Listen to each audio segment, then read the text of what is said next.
Hey guys, what's up? Working on a 99 Acura TL with a 3.2 V6, and we're going to be looking at the EGR system. And as you can see here, this is a linear style EGR system here, and the diagram on the computer shows a line, but we did not find anything, and we suppose that it just comes straight out of the block and it only takes it from these three cylinders is from what it looks like.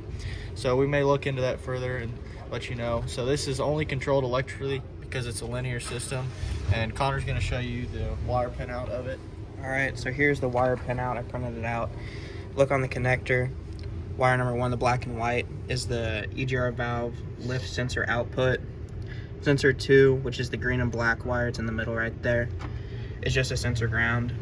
3, this yellow and blue, is the reference voltage.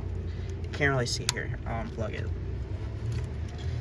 And if we look, sensor number 4 is the EGR valve control input. There is no 5, and 6 is just a common ground. It's a black wire.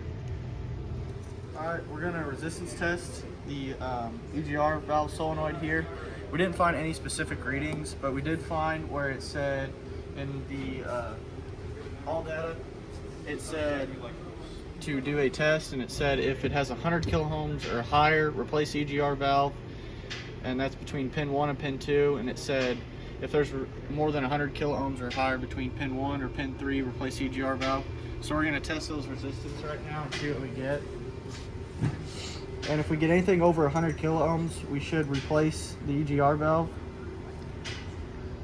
And for between pins 1 and 2, we are getting 1.6 kiloohms, so that one's good. And then between pin 1 and 3, we're getting 4.19 kiloohms, so that one's good. So our EGR valve resistance is good. Now we're going to go to testing it by putting power and ground to it. Alright, now we have the EGR valve over here connected to the battery, and we are connected, the ground wire is connected to pin 4 on the piece of paper, and the positive wire is connected to pin 6, and we're going to put power to it and watch this shaft will come out of the EGR valve. And so as you can see, it works. It's going in and out as it should. Alright, so now we put the EGR valve back on, and we have the pin 4 connected to ground and pin 6 connected to positive. Well, we don't have it connected yet, but this is going to be our way to turn the EGR valve on while it's running at idle, and it should run pretty bad, or at least it should drop at RPM. So we've got the scan tool over here.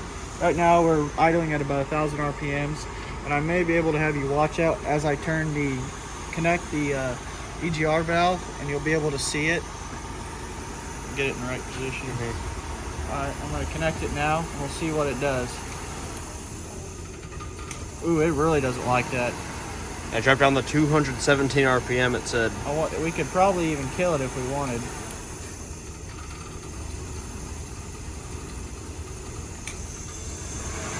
Yeah. So as you can see, it really does not like the EGR at an idle. So now Connor's going to rev it up to 2,500 RPMs here, and we're going to open up the EGR valve and see how it likes it.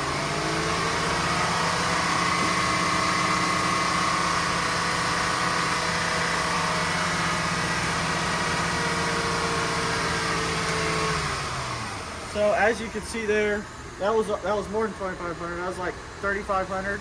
And when I opened the EGR valve, it didn't even budge at all. So as you can tell, that's the best time to open up the EGR valve for the best emissions. Right, now I'm going to test voltages, and we're testing at pin 3 for reference voltage, so we should get 5 volts. And that's this white pin right here. So we'll test it, and we'll see what our meter gets.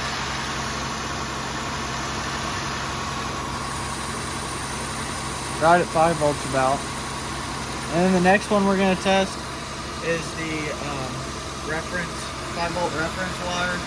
See what voltage we're getting for the input. And we're getting about 1.1, 1.2 basically.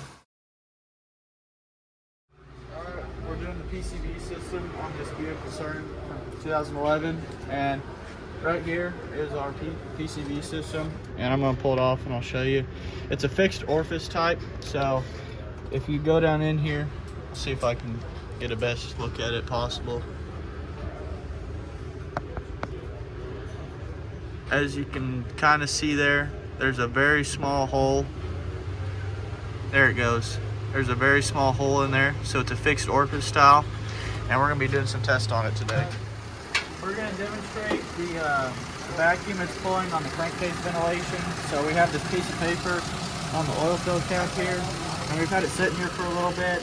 And if you see really closely when I pull it up, you'll notice it has a little bit of a vacuum on it. And if you watch, you'll see the piece of paper kind of like recoil back or spring. See how it kind of, when I sit it on there, it'll kind of pop up. That means it's got a little bit of a vacuum on it. But if you watch that piece of paper, as soon as I pull the our PCV valve hose off that comes from the intake manifold where we get our vacuum from, you'll notice that the piece of paper will most likely just like fall off the oil cap because it'll lose all vacuum. And yeah, there it went. It fell off the oil cap, and as you can tell, we have a pretty high vacuum.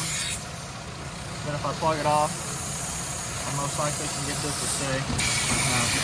But as soon as I put this back on there, it'll stay. Alright, I'm going to be showing you guys a blow-by through the oil cap on the stern. If you unplug the PCV, you should be able to see some gases coming out. I'm going to plug this back in.